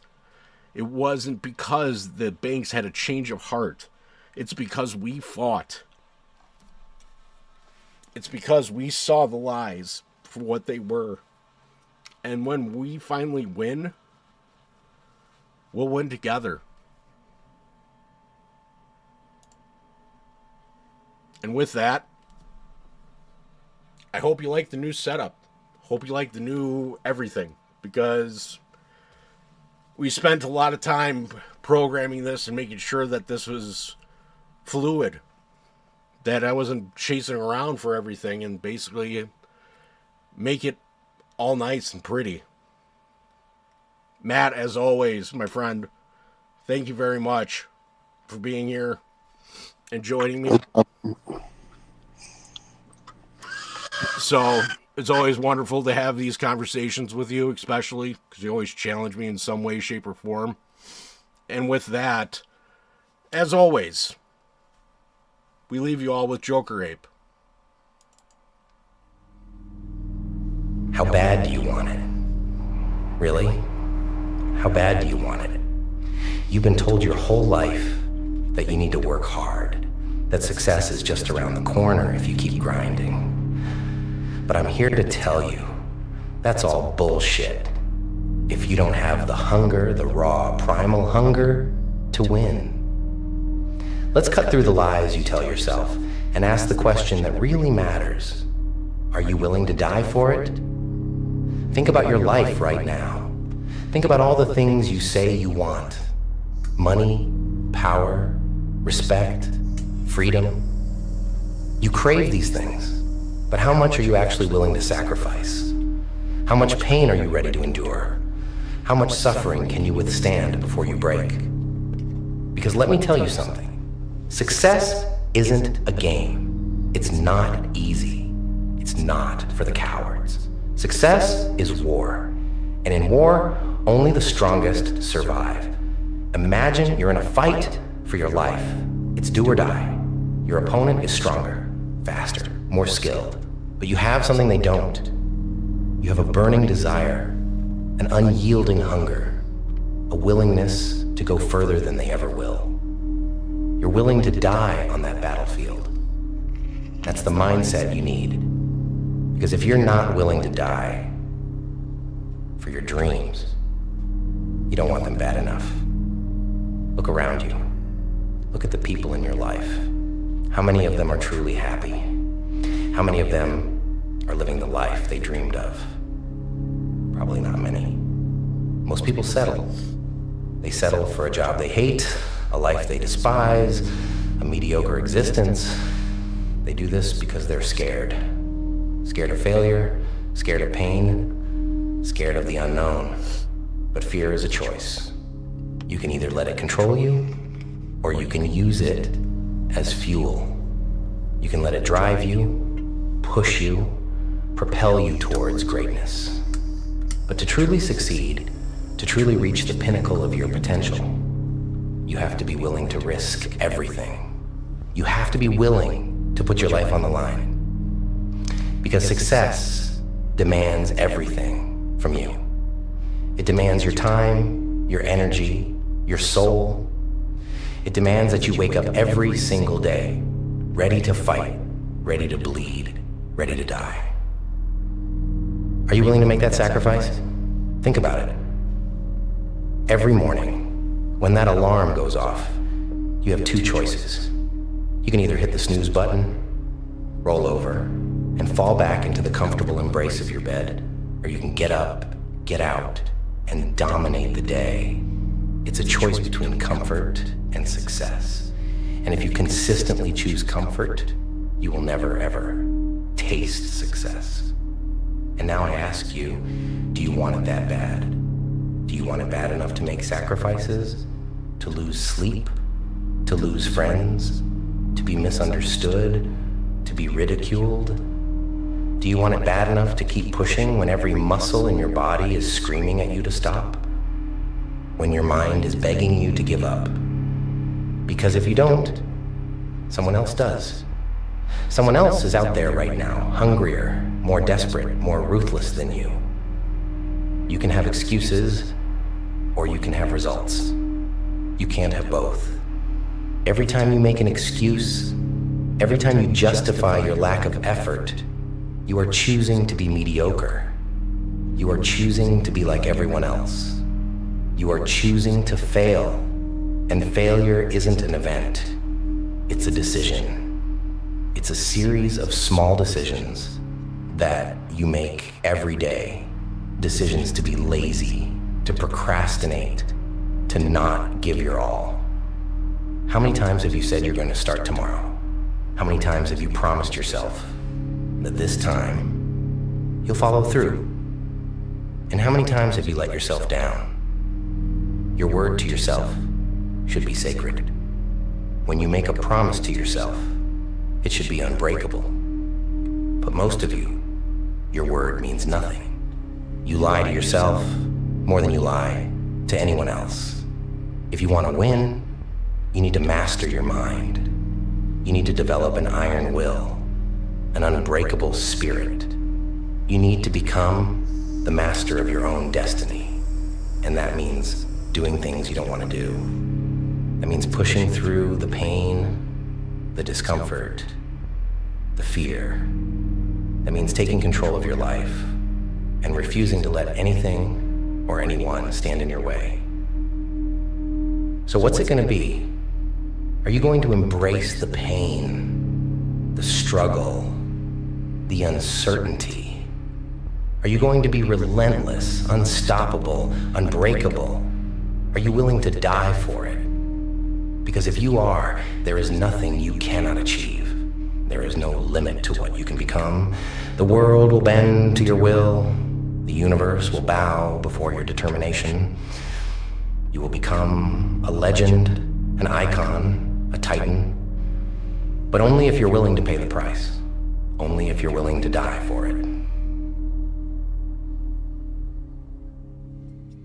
I came from bottom, had to climb and had to sacrifice. Ain't nobody give me nothing, I took what I needed.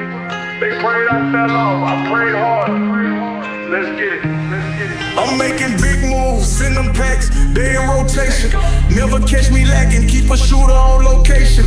Loyalty the only thing I value, no debating. Try to hurt me, you gon' learn, I don't break, I embrace. Switching lanes, counting blessings, I don't speak on nothing extra. Only paper, only business, I don't do the text and lectures. Had to cut them off, energy be bad for investments. Now I'm up, pray to God, keep me far from all the exes. Stacking paper, watching snakes, keep my circle tight. Try to cross me, now it's so gon' call a different flight. I was built for this, no favors, had to pay the price. Standing 10, all the pressure made me cold as ice. I ain't tripping off no woman, keep it real, keep it moving. I don't chase, I track, manifest it, then I do it. Put my money where my mouth is, I've been fluent. Told the homie stop the cap, he ain't never been through it. Went in deep, came out stronger, parole papers on me.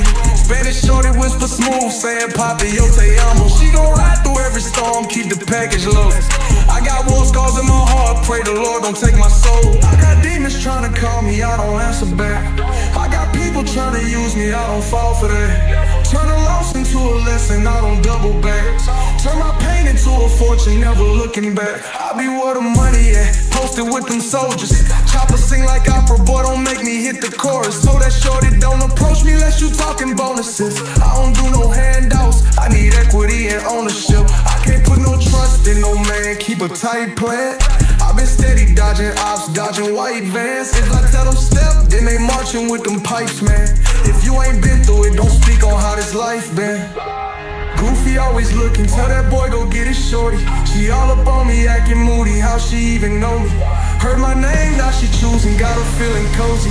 Took his spot without a warning. Goofy always looking, tell that boy go get his shorty. She all up on me acting moody, how she even know me? Heard my name, now she choosing, got her feeling cozy. Took his spot without a warning.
I don't post back, I don't bar. I don't move loud, I move sharp. If it ain't business, it's dark. I don't chase nothing that talk. 10 toes planted in place. Sand breath under real weight. I've been calm under high stakes. That's how pressure educate. Eyes open, mouth closed. I don't rush when it's slow. They react, I reload. I don't speak, I just go. I don't stall when they quiet, that's a signal not feel. If they down what I'm building, they don't beat on you. Then they might concern. If they don't get the plan, they might concern. I'm exaggerating, they let's let it burn. I don't know where to explain it, ain't my concern. No, it ain't my concern. I've been silent with unseen. Same pace when they scream. I don't chase validation. I've been focused, not see no shake in my tone. I've been trained to be alone, every move already known. I just wait, then I'm gone. They can't talk, I can't find. They want proof from my mind. If it cause peace, I decline. I don't argue what's that line. I don't flinch when they test it. I've been past that phase. If it ain't part of the mission, I don't care. It ain't my concern. If they don't get the plan, it ain't my concern. I'm exactly where I stand. They let's let it burn. I don't know where to explain. It ain't my concern. Nah, it ain't my concern. Silence louder than a rat. Coming me tighter than a grin. Pony claps from a crowd. I need results in my hand. It ain't my concern. If they don't get the play, they might. I'm exactly where I stand. Say let's let it burn. I don't know where to explain. It ain't my concern. Nah, it ain't my concern. I don't hold back. I don't bar. I don't move loud. I move sharp. If it ain't business, it's dark. I don't chase nothing that talk. 10 toes planted in place. Sand breath under real weight. I've been calm under high stakes. That's how pressure educate. Eyes open, mouth closed. I don't rush when it's slow. They react, I reload. I don't speak, I just go. I don't stall when they quiet, that's a signal not feel. If they down what I'm building, they don't beat on you. Then they might concern. If they don't get the plan, they might concern. I'm exaggerating, they let's let it burn. I don't know where to explain it, ain't my concern. No, it ain't my concern. I've been silent with unseen. Same pace when they scream. I don't chase validation. I've been focused, not see no shake in my tone. I've been trained to be alone, every move already known. I just wait, then I'm gone. They can't talk, I can't find. They want proof from my mind. If it cause peace, I decline. I don't argue what's that line. I don't flinch when they test it. I've been past that phase. If it ain't part of the mission, I don't care. It ain't my concern. If they don't get the plan, it ain't my concern. I'm exactly where I stand. They let's let it burn. I don't know where to explain. It ain't my concern. Nah, it ain't my concern. Silence louder than a rat. Coming me tighter than a grin. Pony claps from a crowd. I need results in my hand. It ain't my concern. If they don't get the play, they might. I'm exactly where I stand. Say